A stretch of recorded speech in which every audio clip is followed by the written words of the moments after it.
This is wrestling's greatest moments. Hey now, wrestling fans. It's time for another episode of Wrestling's Greatest Moments. In 1986, Hulkamania was running wild in the WWF, but there was another mania captivating fans, Machinemania. Sit back as Wrestling's Greatest Moments looks at those magnificent machines, where we recall the brief but unforgettable run of the Giant Machine, Super Machine, and more machines than an episode of Transformers. Before we get started though, don't forget to subscribe to our channel and hit that notification bell. The WWE had a sizzling summer in 1986 thanks to some hot feuds, including Jake the Snake Roberts versus Ricky Steamboat, and the off-the-charts program between WWF champion Hulk Hogan and Paul Mr. Wonderful Orndorff. However, as captivating as these storylines were, a comedic storyline stole the spotlight that summer, that of the Machines. One not-so-mysterious masked man, and what seemed like a never-ending edition of masked compatriots with not-so-baffling identities, such as Hulk Machine, Piper Machine, and Animal Machine. Some fans may be surprised that the WWF version of the Machines wasn't the original version.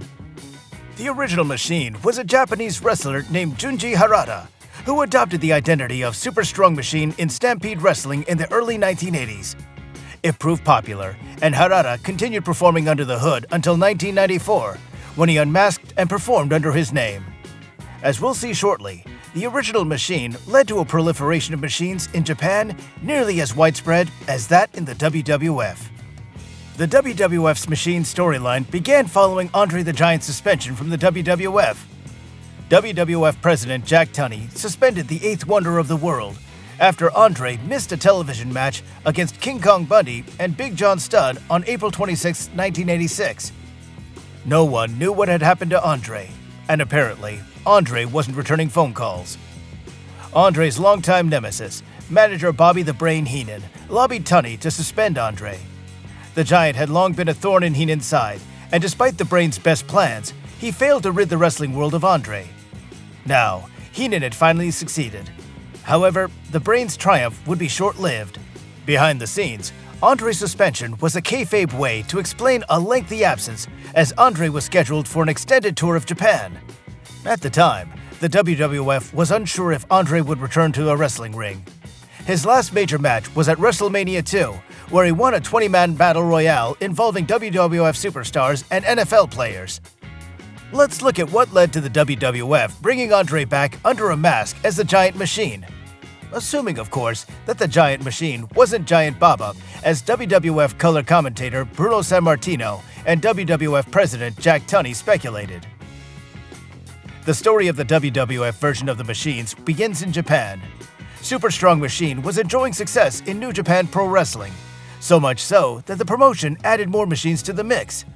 As noted in the book, The Eighth Wonder of the World, The True Story of Andre the Giant, Super Strong Machine began working as Super Strong Machine No. 1, and he started teaming with Yang Seung-hee, who worked as Strong Machine No. 2, both managed by wrestler-turned-manager Ichimasa K.Y. Wakamatsu.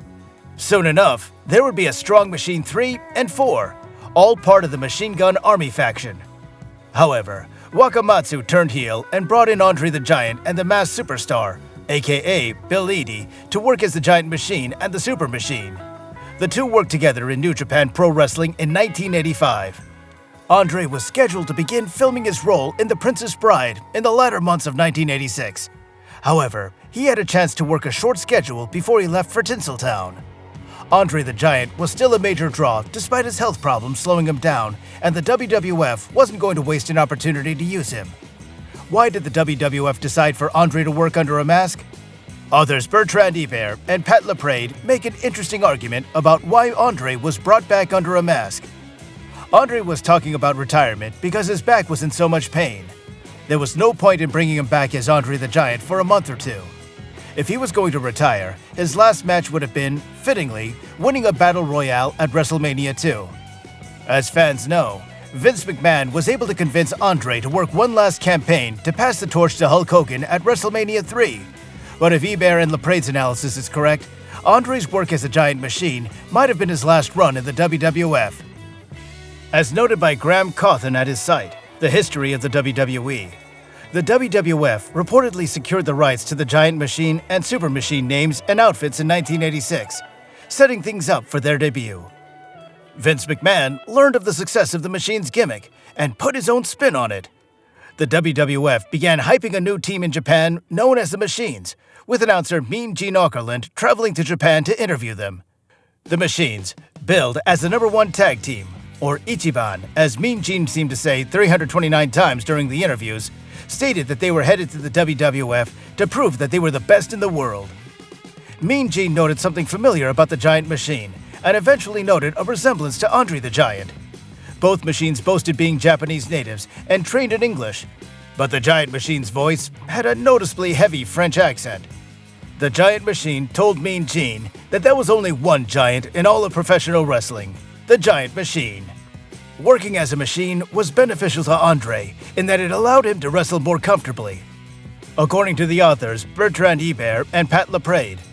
Moreover, as Giant Machine, Andre did not wear his traditional wrestling trunks, but a singlet with a single strap, which hid the back brace he now needed to wear when wrestling.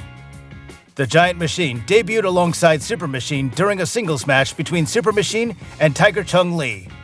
Super Machine delivered a swinging neckbreaker to Tiger Chung Lee, the same move used by the Masked Superstar. While Gene Okerlund had already shared his suspicions that Giant Machine and Super Machine were Andre the Giant and the Masked Superstar, the big question, no pun intended, was whether Giant Machine was Andre. Bobby the Brain Heenan was certain, and he even brought in 2 masked wrestlers from Korea during an episode of the talk segment, The Body Shop. The 2 men wore paper bags over their heads and resembled Heenan's charges, Big John Studd and King Kong Bundy. Heenan protested the Giant Machine's presence, making a case with the WWF president, Jack Tunney. Tunney told Heenan that if Andre the Giant was wrestling as a Giant Machine, he would be banned for life. Bill Eadie, aka the Masked Superstar, was a key player in the Machine storyline. According to the book, The Six-Pack, On the Open Road in Search of Wrestlemania, Andre the Giant convinced him to return in mid-1986 as part of a short-term tag team gimmick called the Machines. Years earlier, Andre the Giant had convinced the Masked Superstar to work in the WWF when Vince McMahon Sr. ran the company. Working under a hood was second nature to Eadie, and he anchored the team, regardless of who he partnered with. Unfortunately, the Giant Machine ended up having a secondary role in the Machines. Andre the Giant already had a limited schedule due to his commitment to appear in The Princess Bride. This, along with his worsening back, meant he wrestled few matches. However, the WWF brought in the Big Machine, aka veteran grappler Blackjack Mulligan. The Big Machine and Strong Machine began wrestling most of the Machine's matches. The WWF seemed to take a quantity over quality approach with the Machines once it became clear that the Giant Machine's matches would be few. Machines popped out of the proverbial woodwork as Hulk Machine, Piper Machine, and Animal Machine showed up, with little doubt about who was under the hood. Then again, that was part of the fun. This was a case of babyfaces thumbing their noses at heels, primarily Bobby the Brain Heenan, giving the Weasel the comeuppance he always deserved. In hindsight, the Machine's biggest match was at the WWF's 1986 Stadium show, The Big Event. For more on the Supercard, check out our video, The Big Event, where Big Machine, Strong Machine, and Captain Lou Albano lost by disqualification to John Studd, King Kong Bundy, and Bobby Heenan after interference from the Giant Machine. There were a few house show matches featuring the Giant Machine and Super Machine battling Studd and Bundy, but these matches usually ended in a disqualification or count-out finish. The Giant Machine was gone by September, but the Machines continued wrestling until late 1986, eventually becoming used largely to get other acts over. Elsewhere, Andre the Giant starred in The Princess Bride, a film role that he would treasure for the rest of his life. Andre the Giant's suspension was eventually lifted, and he returned to the WWF. Fans learned that Bobby Heenan hadn't opposed the suspension's lifting. The reasons would become apparent in early 1987 as the WWF prepared for Wrestlemania 3's main event. Although Machine Mania petered out in the WWF, the original Machine, Junji Harada, carried on with his masked identity for several years before unmasking. It was a popular enough gimmick that there was no need to abandon it. Harada revisited the Super Strong Machine character in 2000.